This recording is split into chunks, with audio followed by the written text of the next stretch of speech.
वो चीजें पहुंचनी चाहिए, जिन माताओं बहनों तक पहुंचनी चाहिए, जो स्कूल कॉलेजेस और मेडिकल सेंटर खुलने चाहिए वो अब तक नहीं खुल रहे हैं, बल्कि कुछ अपराधी तत्व वहां पर कब्जा करके बैठे हुए हैं।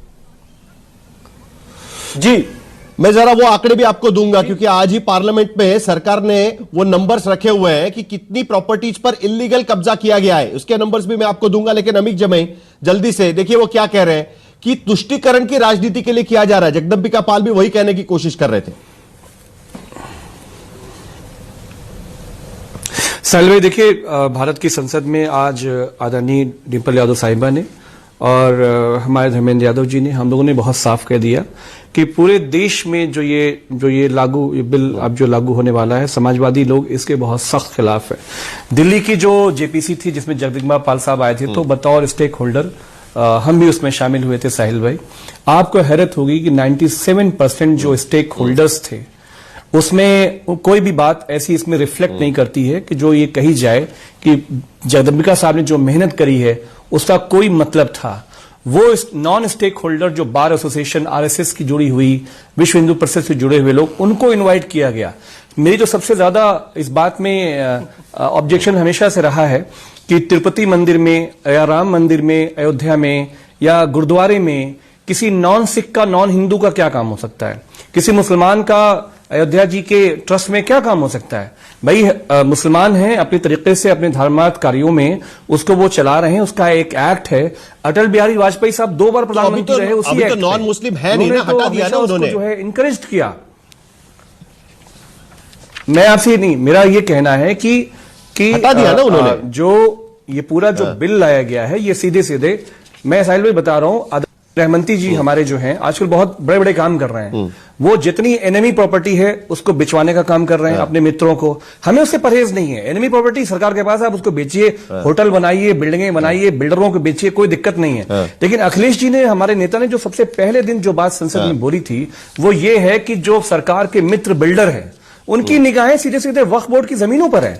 और आपको हैरत होगी साहिल भाई, मैं आपका 30 सेकंड लूंगा, 97% जो वक्फ लैंड है वो या तो कब्रिस्तान है या तो मस्जिद है। और मस्जिद और कब्रिस्तान, जैसे लखनऊ में हमारे यहां एक बड़ी ऐशबाग की जो कब्र है, उसकी कीमत होगी, मान के चलिए कि 200 करोड़ होगी, मान के चलिए 200 करोड़ उसकी कीमत है। लेकिन कब्रिस्तान से कोई रिकवरी नहीं है, वहां पे हर साल मुसलमानों को पैसा खर्च करना पड़ता है। तो आप जोड़ के बता रहे हैं कि इतनी जमीनें हैं, और जो वही तो है ना, था हमारा, अभी वक्फ बाय यूज नहीं हो पाएगा ना, ये कब्रिस्तान वगैरह जो है वक्फ बाय यूज नहीं हो पाएगा ना अभी। नहीं तो आपको दिक्कत है ना इसको लेकर। आपको मैं मेरी बात सुनिए, मेरी बात सुनिए। जो हमारा जमींदारी, जो हमारा लैंड एबोलिशन एक्ट है, वो 1950 में आया। उससे पहले की जो मस्जिदें हैं, जो दरगाहें हैं, जो मकबरे हैं, वो किस कानून के दायरे में आएंगे? कौन सी जमीन, कौन सा कागज, कौन सा डीड, कौन सी रजिस्ट्री, कौन मुसलमान, कौन हिंदू ला सकता है? मुझे बताइए, कौन सिख ला सकता है कि 1940 में मोहम्मद फैज खान आपका जवाब देना चाहेंगे? जमीन का कागज कहां से मिलेगा? मोहम्मद फैज खान उसका जवाब देंगे, और उसके बाद सैयद जफर इस्लाम भी बात करने वाले हैं, और उसके बाद वारिस पठान भी इंतजार कर रहे हैं। लेकिन एक छोटा सा आंकड़ा, मोहम्मद फैज खान जी, आपने इलीगल इंक्रोचमेंट की बात करी थी। आज पार्लियामेंट में सरकार ने आंकड़े रखे हुए हैं, 8,72,352 प्रॉपर्टीज है वक्फ के पास में पूरे देश में।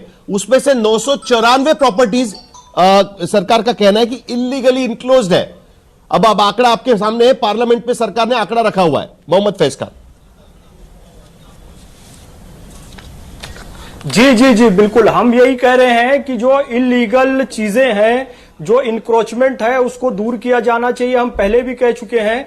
और इसके अलावा ये जो बार बार बात कह रहे हैं हिंदू सदस्यों की, मैं फिर कह रहा हूं, हम भी बहुत सारी दरगाहों से जुड़े हुए हैं और सबसे ज्यादा हिंदू आते हैं। अभी भी आप जाकर देख लीजिए, किसी दरगाह में, किसी मस्जिद में वो दान दे रहे होंगे, प्रतिदिन लगभग 1 करोड़ रुपए हिंदुओं की तरफ से आता है, कम से कम।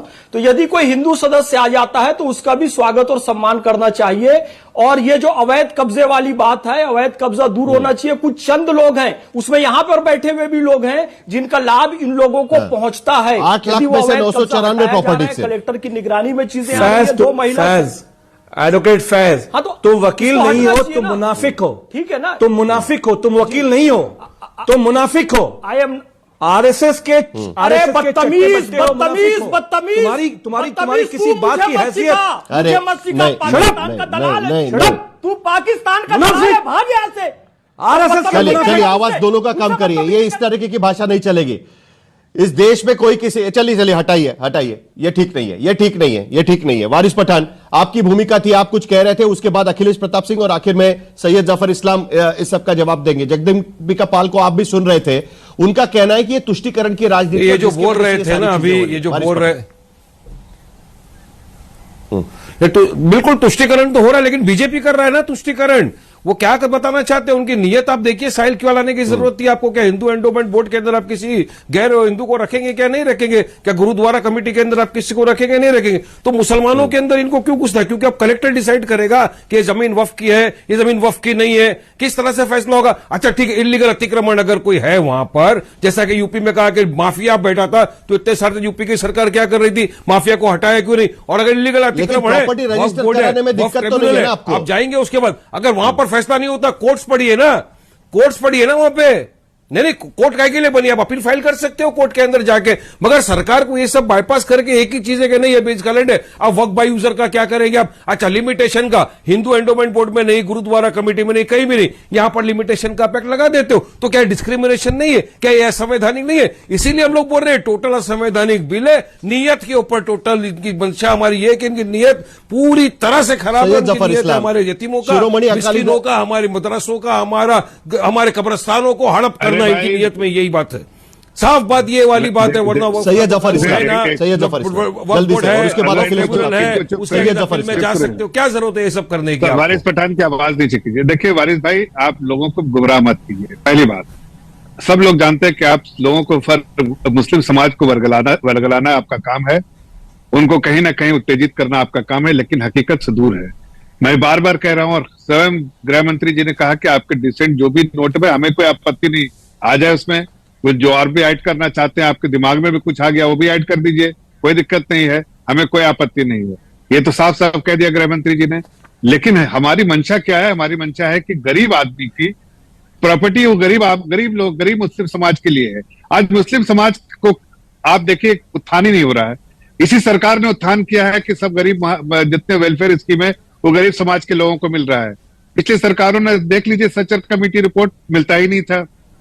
ऐसे में अगर सही से रिवैम्प किया जाए, इसकी प्रोडक्टिविटी कितनी होनी चाहिए, जो हमारे पास जो एसेट्स है उसका प्रोडक्टिव यूज नहीं है।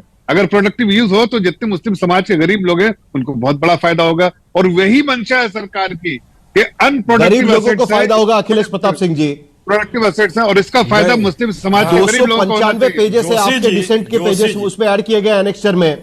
अखिलेश प्रताप सिंह जी, जोशी जी, तो पहले ये डिसेंट के नोट, जेपीसी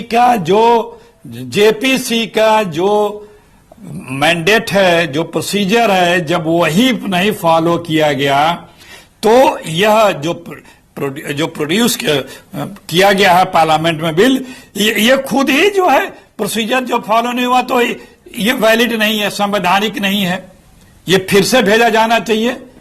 क्योंकि जब जेपीसी का प्रोसीजर ही फॉलो नहीं किया गया, ये सरकार छल कर रही है।